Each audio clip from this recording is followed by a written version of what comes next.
American ফেরত দাদার বাড়িতে চলে এসেছি, বিরিয়ানির হাড়ি পুরো টাল দেওয়া। কয় হাড়ি হচ্ছে আজকে? আজকে 9-10 হাড়ি, কিন্তু আমাদের কিন্তু সব 15 কিলোর হাড়ি, 10 কিলো 12 কিলোর কোনো হাড়ি নেই। এটা 15 কেজির হাড়ি, 15 কিলো রাইস আছে। কমে গেছে, আগের মতো নেই, ক্রাউড নেই তোমার আর। আমি মুখে কিছু বলবো না। কি বলতে চাও? কি বলবে? কিছুই বলবো না। যারা ভালোবাসছে এটা তারা আসছে খেতে। ফাঁকা মাঠে কি গোল দিচ্ছে আমেরিকান দাদা? ঢাকা মাঠে গোল দেয়, অশোকনগরে 50টা বিরিয়ানির দোকান আছে। কি বলছো তুমি? হাবড়ার থেকে তো কম আছে। হ্যাঁ, হাবড়া থেকে কম আছে কিনা আমি জানি না, অশোকনগরে 50টা আছে। হাবড়ার প্রশ্নটা আসছে কোথায়? আমি অশোকনগরের ছেলে। হাবড়ায় কি আমেরিকান দাদা নতুন ব্রাঞ্চ খুলবে? যদি জায়গা পাই অবশ্যই খুলবো। কোথায় খুলবে?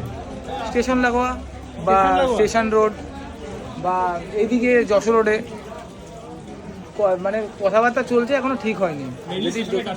হ্যাঁ, যাতে কাস্টমারদের অত মানে 5 কিলোমিটার ভিতরে। তাহলে দেখা যাক কার বিরিয়ানি বেশি সেল হয়, আমেরিকান নাকি বাচ্চার বিরিয়ানি নাকি আমেরিকান দাদার বিরিয়ানি। সেটা আমি বলতে